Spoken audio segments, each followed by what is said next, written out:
What's up, everybody? Welcome back to a segment episode of The Basement. The reason the boys and I could not get together this weekend is because I have spent most of this weekend at the hospital waiting for the birth of my niece. And a big congratulations to my best buddy Tom, who I have known since I could blink, and my cousin Shannon on the birth of their beautiful daughter Mia, who arrived in the world sometime very early Saturday morning. Welcome to the world, tiny future nerd. Your Wonder Woman onesie is well on its way. So, I, as a good uncle, will begin corrupting your life with the realm of comic books as early as humanly possible. Alright, couple of quick things of note this past week. Infestation 2 from IDW concluded. Just a really fun story. I had my doubts when Infestation first arrived from IDW, and it was this big zombie crossover thing that was going through like G.I. Joe and Star Trek and Transformers and whatnot. And it worked surprisingly well. They left it open for a sequel, and the sequel hit with a bang. If you are a Lovecraft fan, I hope you've been enjoying this. Basically, the Elder Gods, Cthulhu, Yzgragzaroth, and a bunch of other evil space deities with a bunch of consonants in their names whose pronunciation is up for interpretation, come back and attack these four different dimensions in IDW. You've got G.I. Joe, you've got Dungeons and Dragons, the Ninja Turtles, and Transformers. I would have liked to see the Ghostbusters take on these guys, but there really wasn't too much going on with that. They did mention something about Gozer being one of the Elder Gods, but that happened in the actual Ghostbusters comic book, and I haven't retouched on that just yet. So I'm hoping they get back to that. And anyway, I highly recommend you get the trade of Infestation 2. And if you have been enjoying it, please, you guys know the drill. Hit us up, questions@peacebasement.com, facebook.com/peacebasement, start a thread, and follow us on Twitter. Yeah, so this is like the point where I talk about the stuff that I really like. So I openly very much encourage you guys to, you know, hit us up, hit me up, because the other guys don't read, like, the Infestation stuff. They don't read G.I. Joe, and this is a good time to be a Joe fan, and I got, like, nobody to talk to about it. But you guys need to be checking out the IDW G.I. Joes. There's three of them. There's G.I. Joe, the core title. There's Cobra, which kind of spawned off of that little mini-series that was going down. It was like the Black Ops section of G.I. Joe where Chuckles infiltrated Cobra. And then you've got Snake Eyes, who obviously is so popular he deserves his own book.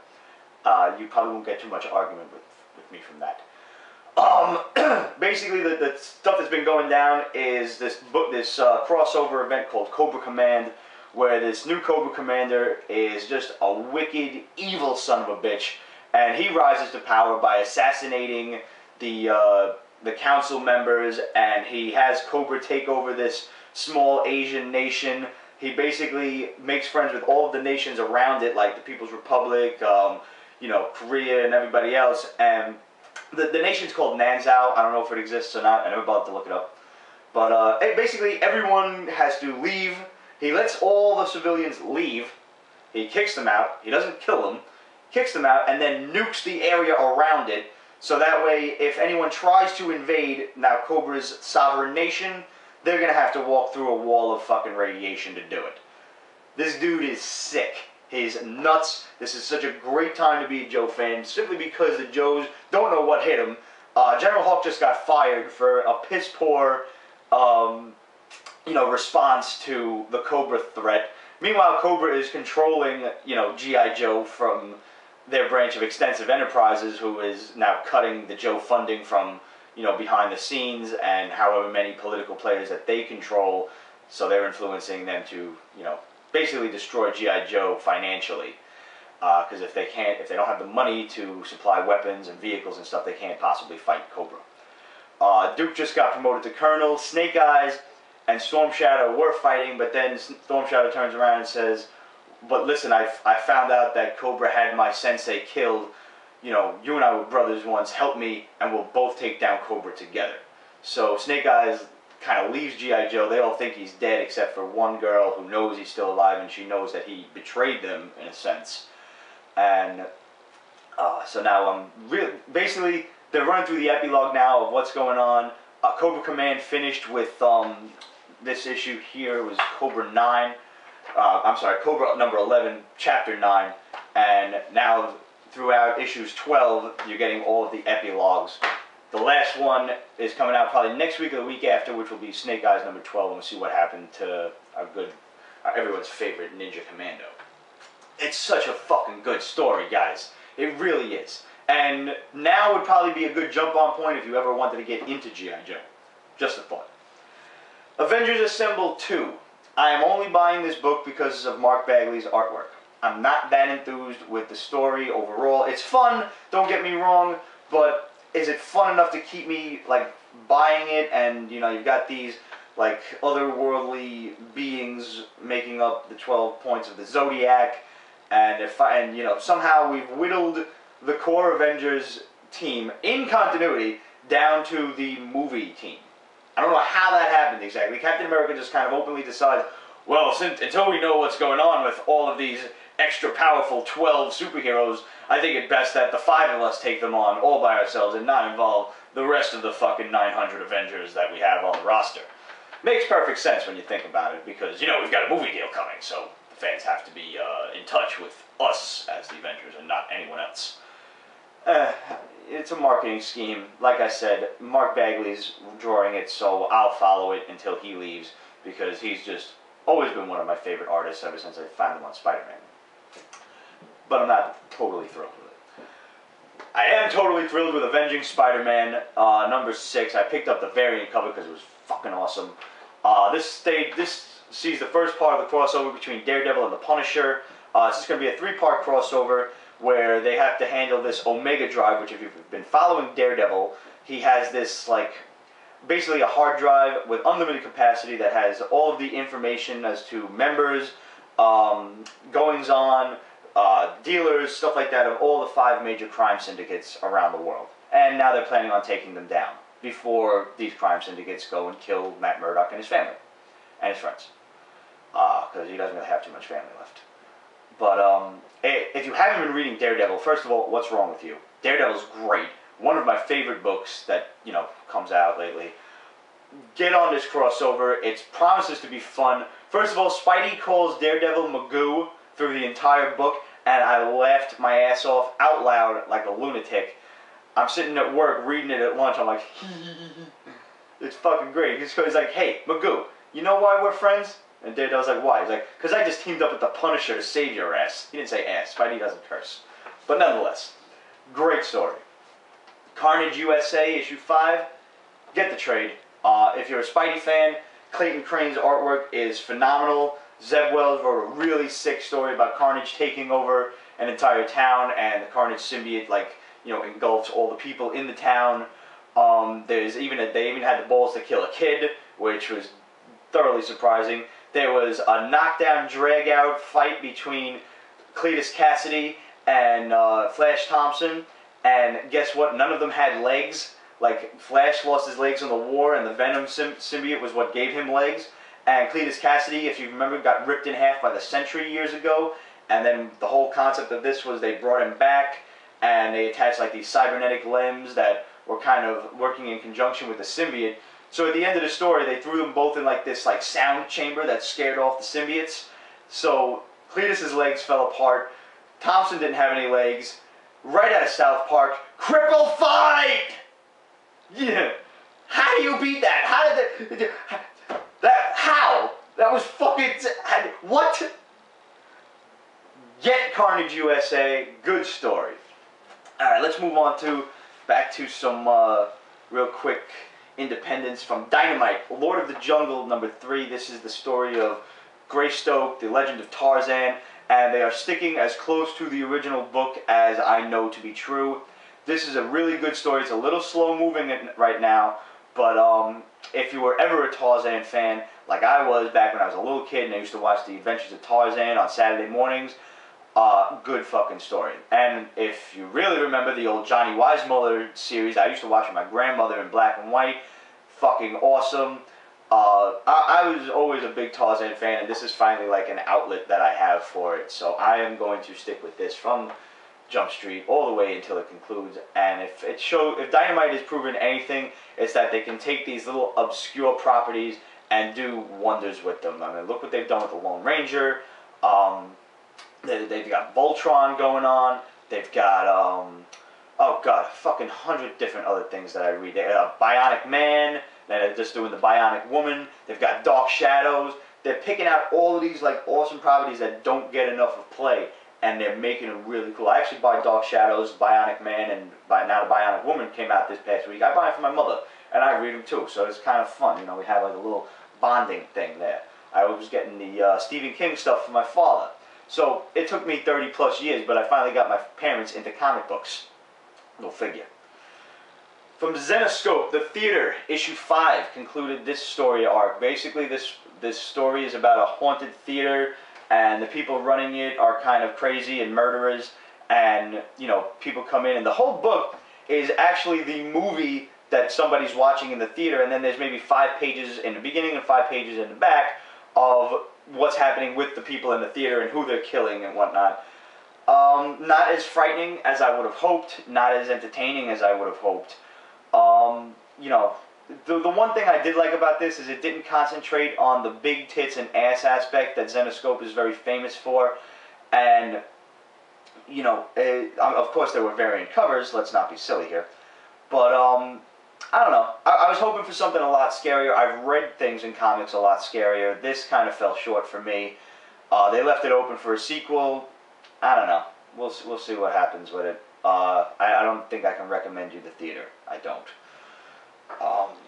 Fanboys vs. Zombies from Boom Studios. I picked up the Star Wars variant cover, which was really just like cover D. Nothing major about it. It was still only $1. Basically, these 4 or 5 friends, they meet at Comic-Con every year, and, you know, now recently they've had some fair share of drama. One girl kind of went out with these other 2 dudes, so now these 2 dudes don't talk. She's yelling at both of them. And somewhere in between here, it's kind of funny how it happened. There was like this hot dog that fell on the floor, and then in a 9-panel page you kind of see everything from sneezing to a random web shooter to like people walking on it, and all of these disgusting, gross things that happen to this hot dog.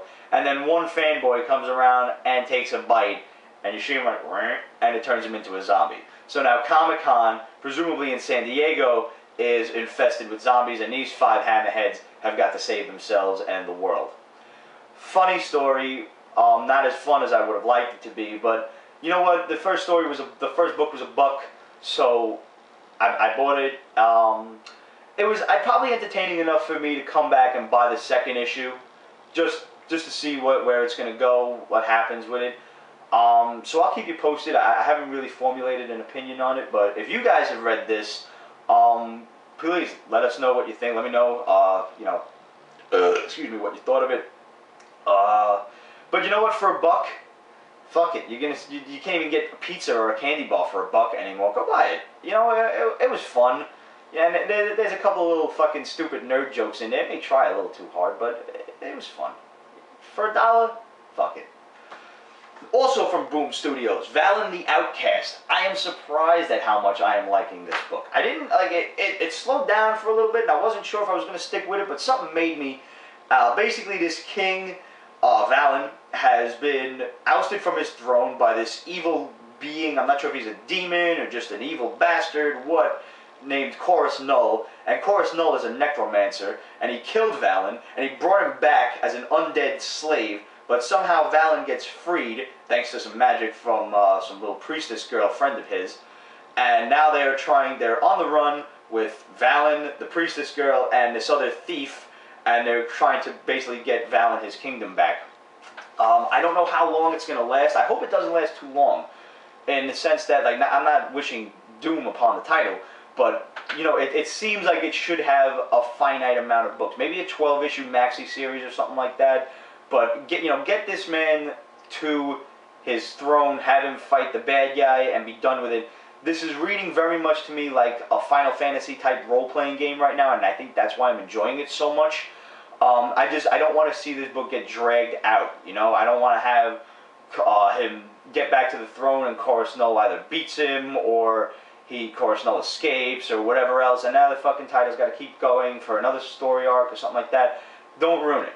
You know, like it's like the Seinfeld syndrome. You know, do what Seinfeld did: go out on top and leave people craving more, rather than fucking force feed people more, and they get bored with it and stop buying it. This is a good story. If you like Dungeons and Dragons, if you like, you know, playing RPGs and stuff like that, which I don't have time for anymore, but I would kill for a good RPG right now. Definitely get this book. It's fun. It's really cool. I want to see it stay cool. That's the thing, you know. Finally, for me, is Mega Man 12 from Archie Comics. You guys know how much I love this book, and this was issue 12. Saw the conclusion of the Mega Man 2 story arc, where they got such great like stuff from the game in it. Like, you could tell that the writer, which, I mean, we interviewed the writer back at Comic-Con last year in October, and you could tell he's a fan of the game, because like, you know, throughout Mega Man 2, you're infiltrating Wily's castle. He's got the mech dragon, he's got the guts tank, and, you know, at the end scene when he's got Dr. Wily's flying tank thing down to a science. He has Dr. Wily turn into an alien like he does. And even when you're playing the game, like, whoa, Wily's a fucking alien? And then you beat the alien and you find out it was just like Wily behind the scenes with a little illusion thing. And Wily's like, pay no attention to that man behind the hologram. It was awesome, guys. I love what Archie is doing with Mega Man. I can't get enough of this book. I can't wait now for the start of Mega Man 3, where they showed like a little hint of Pharaoh Man. I think Pharaoh Man was Mega Man 4. I don't know. My memory doesn't serve me correctly too well here, because there's so many Mega Man villains, so many awesome Mega Man villains. But like that's the one thing that really sits well with me, is they don't actually have to go in order. You know, you don't have to do Mega Man 1, 2, 3, 4, etc. to, I think they're up to 10 now, which was fucking impossible to beat, by the way. I downloaded that shit on the Wii. But like, there's no shortage of Mega Man canon to draw from. And that's why I'm hoping this book will have a very long-lasting life. I love it, and I would like to see Archie do other like Nintendo comics in this like regard. I'd love to see a Zelda comic. I would love to see like Castlevania or Kid Icarus. They just come out with a new Kid Icarus game. That shit looks awesome. Like give me some more Nintendo characters, man. I would go gaga over some fucking like Nintendo comic books. I really would. Alright, I think I'm done totally geeking out. It's been a good week for me in comics, so I'm very excited about it. So if you read any of these books, I don't really get to talk to these guys about it because they don't read this stuff. But if you guys do, please let me know, and you know, we'll get a chat going on Facebook or whatever, see what's going on. Finally, before I go, I picked up these couple of really cool things. This one from comiclink.com. I got The Spirit Comics #1. Got this for a modest $40. This mine's not in that great a condition, but you know, a good copy of this book is definitely going to run you about $300 or $400. So I figured $40 was kind of a steal. No one bid on this. No one. I found this lone auction all by itself amidst, like, you know, Spider-Man #1s and Tales of Suspense 39s and Superman 14s and shit, and there was just this one like Happy Spirit comic, and I'm like, yeah, I wouldn't mind having a nice Will Eisner book. So I threw in like a bit of like $55. I'm like, yeah, whatever. Fucking won this shit. So, Mad Magazine came out, and no, we won't. We'll save that for another day. Okay. Let's start with Batgirl #8. Artwork is beautiful. Ardian Sayaf. I don't know if I'm pronouncing that name right, but that's always does great artwork, and I think it's a he. He's doing the whole interiors here. It's great. This story has to do with the Killing Joke. Killing Joke is the story where the Joker comes in and shoots Barbara Gordon, paralyzing her. Well, now that they redid everything, she wasn't permanently paralyzed. Now it was, you know, actually she's back in action. So this is a story regarding Danny the Weasel Weaver. Is that his name? One of the goons that was with the Joker that day he came and shot Barbara Gordon. I like stuff like that. That's cool. So Batgirl's been good, and then it'll be going into the Court of Owls story next. So as long as it's separate from the main story and you don't need to read it to understand the whole owl story, I'm fine with it. But if it's like part 1's here, part 2's there, part 3, then I'm gonna get Steve's gonna get angry. So Batwoman #8 also came out. Batwoman 8 is good. There's a lot going on in it, but it's still good. I like it. I like the character. Artwork is good. It's changed a little bit, but I would still recommend it. So I know Pete kind of like, and dropped it. Me and Ramon are still getting it. So 2 out of 3. So there you go. Secret #1 came out. It's Hickman. The first part is 1 teeth with which to eat. Basically, it's like a Spanish prisoner, con man type of story. A guy gets forced into giving like his passcode at work for his computer. He goes to his friend who's an attorney, says, "What do I do?" The attorney hooks him up with a guy to help him, but you find out that the guy who's trying to help him and the guy who originally forced him to give him his code are connected. I kind of saw that happen. I kind of saw that coming. So I don't know if it was meant to be seen as obvious that was going to be the next. That was literally like the last few pages, but I think so, because I think anybody reading it who could have seen it coming. So I don't think I'm that smart or anything like that. But I'm gonna get the next one. So I liked it enough. So I don't know if it's gonna be like a. I think it's gonna. It kind of seems like a mini. I don't think it's gonna be an ongoing thing. But the artwork is good. It's kind of Luna Brothers ish. Kind of. Not quite, but it's good. Fantastic Four 605. This is basically a love letter to the Thing. Reed and his dad go to a time machine, and they go 1,000 years into time, 2,000 years, 3,000, 6, all the way to 6,000 something AD. The only one alive is Franklin, which I'm not exactly sure why, and the Thing. And they explain that the Thing only ages when he's in his human form. And he's only in a human form like once a week every year, or something like that. So he's able to live 6,000 years, which, okay.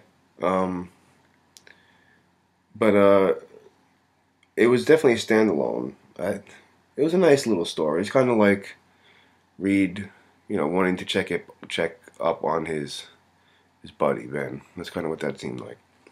So, and I'm not complaining, but I thought that by this time there's going to be a new creative team.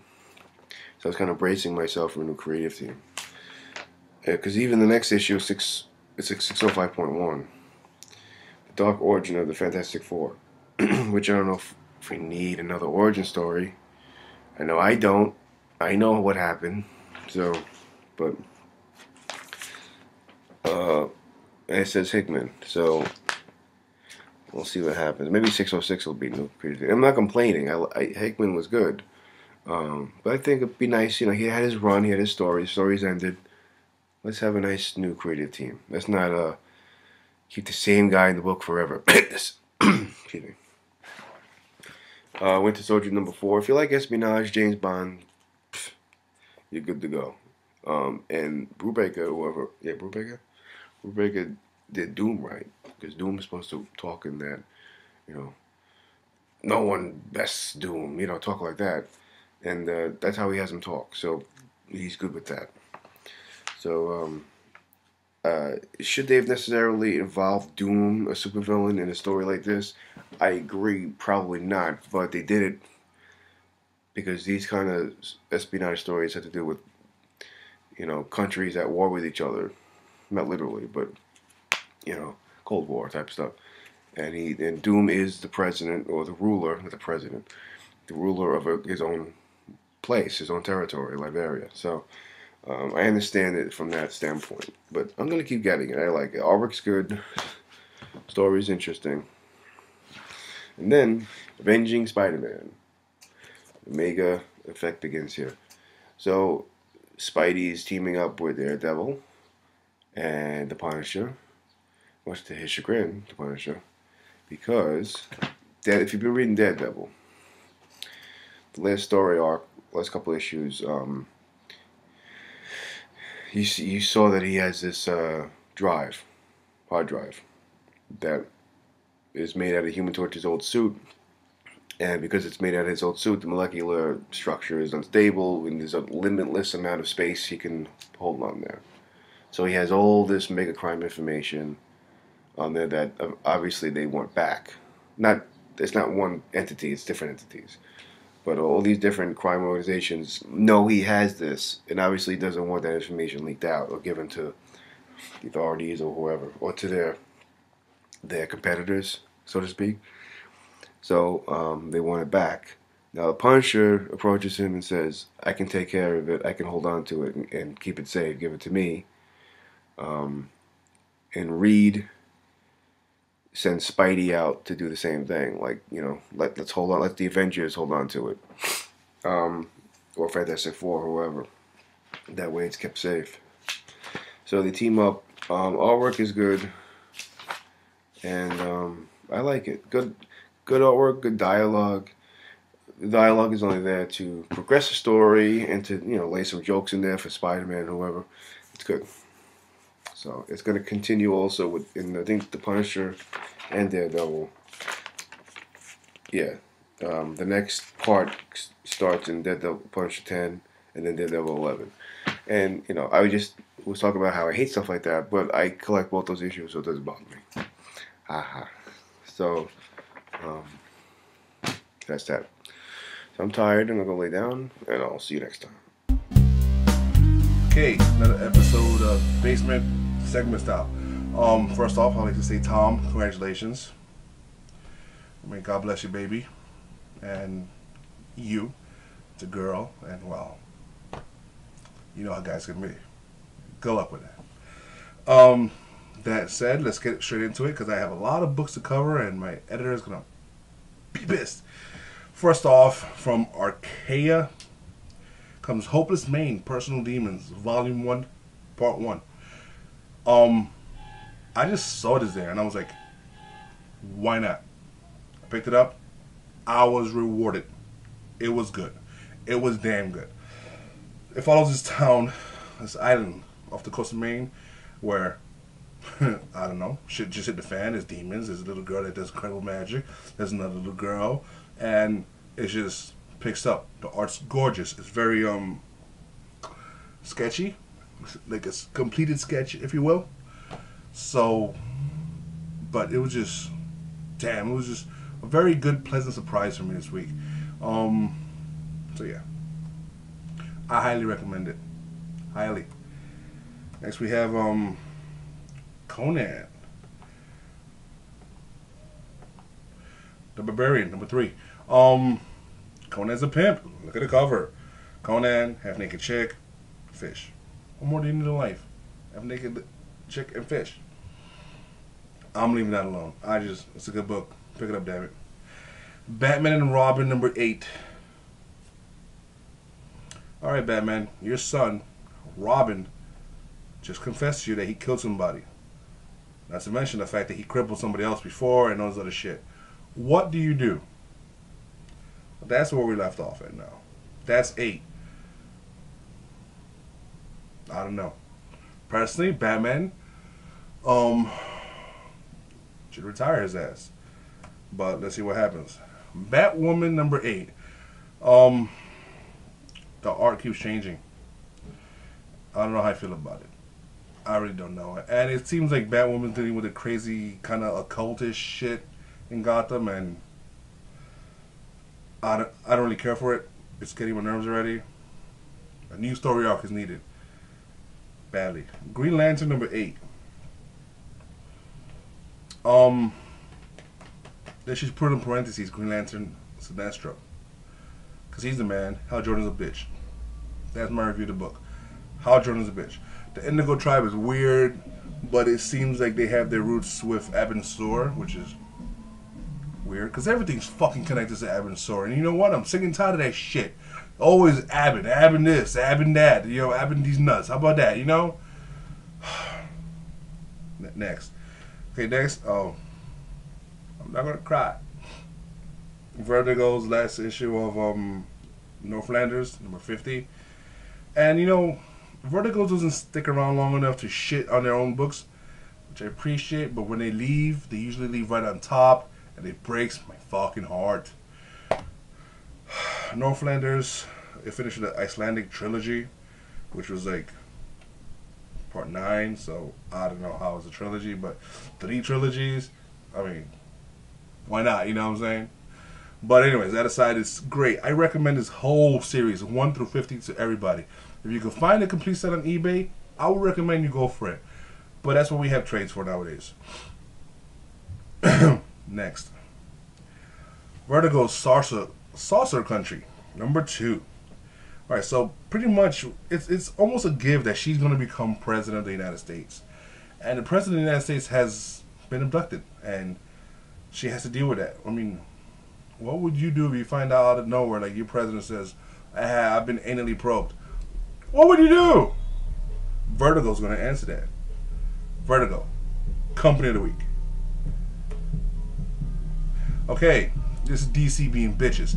When you relaunch something new, different, you have the balls to complete through with shit. Like if you kill Harley Quinn, you kill her. I don't want her dead. I'm a fan of hers and shit. But you know, I'm all for killing people. Aunt May. But anyways, different company. Lois Lane. Nah, she needs to get got. But anyways.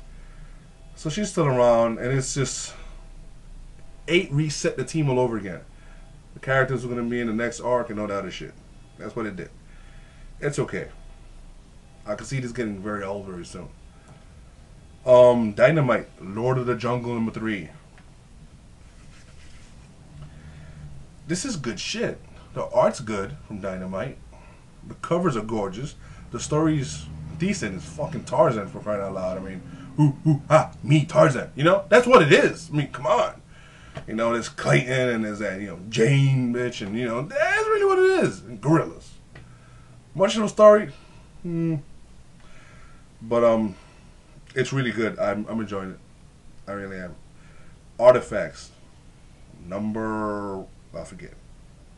15, 16? Awesome. Awesome art. I was really pissed off that Stepan Sajic and Ron Mars got off of Witchblade. But Witchblade is holding its own. Not as high as before, I think, the quality, but, you know, whatever. This is like, wow. Like, I'm really interested in the whole Top Cow universe now, and I'm really hoping they introduce them. I just am. Really am. Mainly, Ripclaw. Cyberforce. Where they at? Show them around.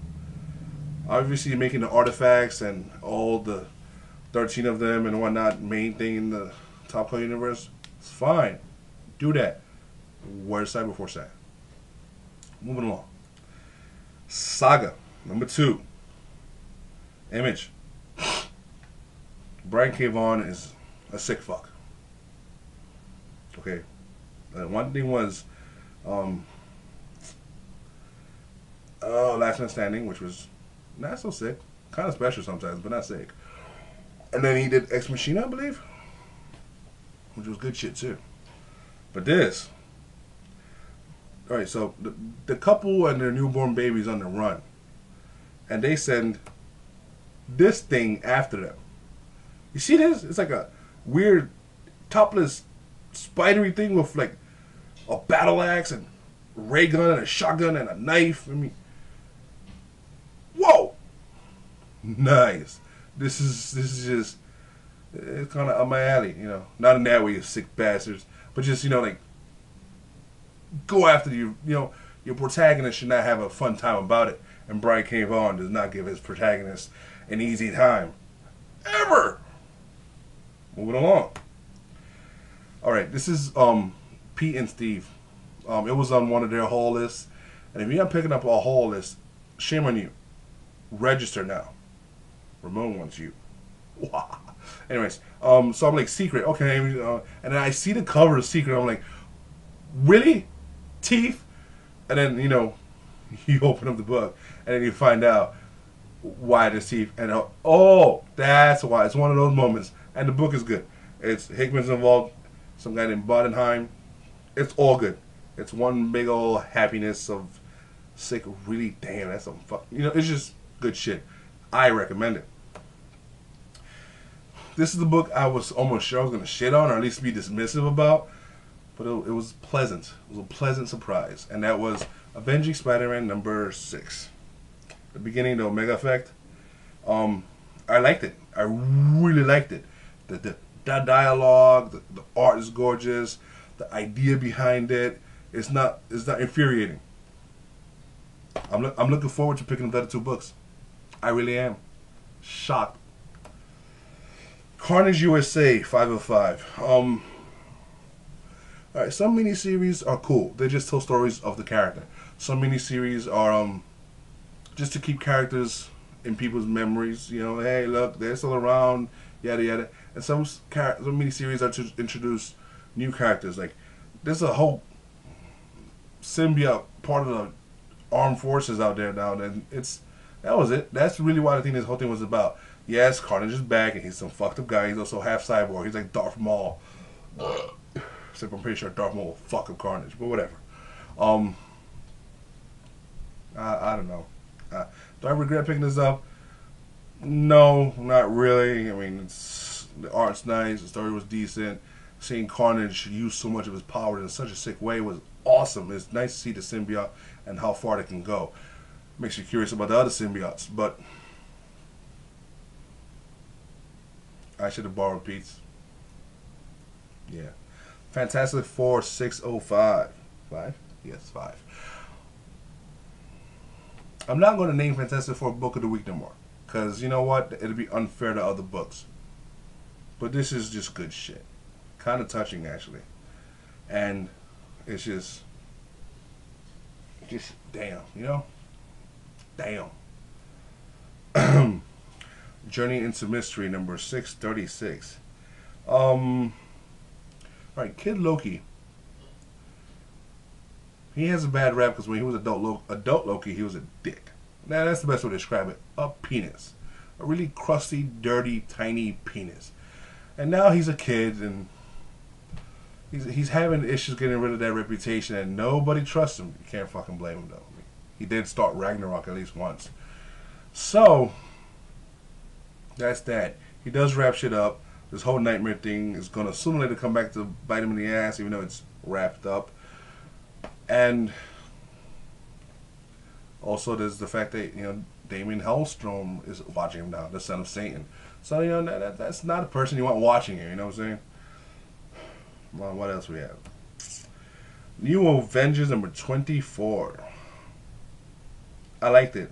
I know it's Bendis and he could be talky, and it is talky here, but when you read it, it makes a point. Like, how is Luke Cage actually trying to raise his daughter in Avengers Mansion? Avengers Mansion is like, well, all superheroes' headquarters, and the Marvel Universe specifically, DC too, but not as much, gets fucked up and invaded, and you have a little baby protected by Squirrel Girl. You know what I'm saying? Squirrel Girl can only do so much. Don't give me this shit. She fucked up Doom once, and that was a laugh book. Let's be real. So, that aside, Jessica Jones leaves, and it was cool because you see also the Red Hulk. He is, you know, General Thunderbolt Ross. I mean, he is the oldest man in the Avengers besides Captain America. He probably has more experience in military tactics than Captain America. And it's like he's just there, and he's sending the team off, leading them on to fight who? The X-Men. It was awesome. It was a good book. It really was. Scarlet Spider, number 4. I like it because he's gangster. You know what? He has a bad history. Does he feel bad about it? Not so much. A little bit of guilty. But, you know, that happens. You know, so much blood on your hands. But he will cap your ass and call it a day. This is the Spider-Man I want. This is the Spider-Man I like. And I'm pretty sure he's not going to last long because I said those words right now. Thor, 12.1. Thor's wonderful. Thor's this. Thor's that. You can't trust Loki. That is the gist of it. Ultimate Comics X-Men, issue 10. Wow. Just wow. I prefer this side of it and the whole Jean Grey working on that weird island with those. This is interesting, you know, like they broke free from human concentration camps, and Colossus is just, he's this close to like forming his own brotherhood of evil mutants, it seems. Even though he's not evil, you know, he's righteous. Wolverine 304. Okay, this is what irks me about Wolverine sometimes. So, Sabretooth took over the hand of Asia. All of Asia's his. He's the man in Asia. So he gets a party with, Lady and Lord Deathstrike. He has Mystique there, and just a slew of people, including his son Dakan, Wolverine's son Dakan. And what Wolverine finds out about this, and what does he does? He crashes it. He fights and crashes, and I remember such a long time Wolverine getting his ass whipped by Sabretooth alone, but somehow Wolverine walks away from this. Stop. Be consistent when it comes to Wolverine. He is the best at what he does because he has a healing factor, not because he's the best fighter in the world. Okay, and him taking on all these people when he has a history getting fucked up by all these people is pushing it. I understand this is comic book, this is make believe, but you're pushing it even for that. Let's move on. Oh, last book. No, second to last book. This is from Oni Press. This is not a book that I was like, oh, I just saw it on the list and I saw the cover and I'm like, it's gonna be some kiddie shit. But no, I was awesomely surprised. Courtney Crumrin by Ted Nafe. Now this is number 1, and I think there's other issues came before this, other volumes, which I need to look into.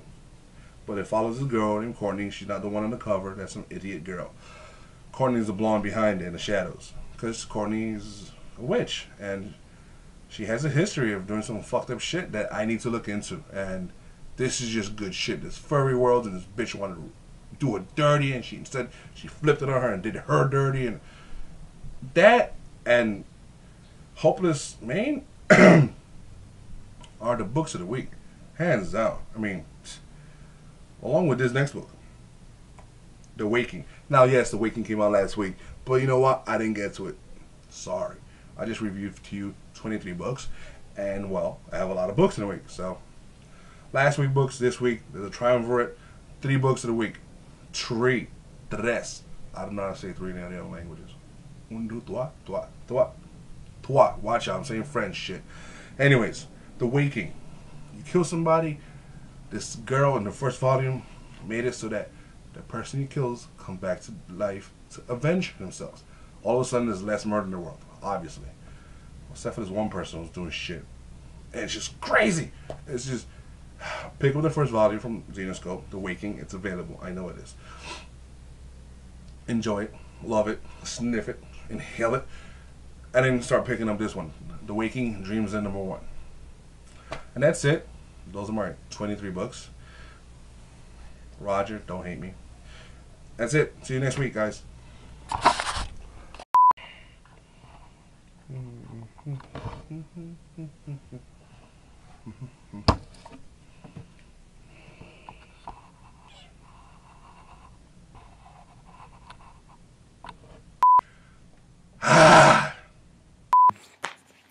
We have Avenging Spider-Man.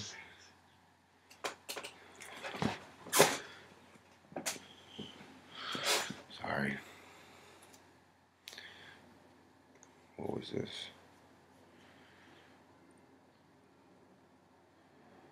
You know, every time I'm doing my segments, Letitia texts me some way or another. That's funny. Okay. Order in the court. Order in the court. Court.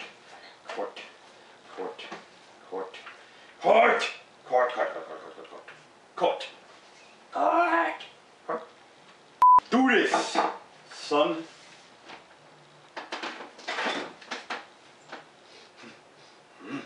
Woosah.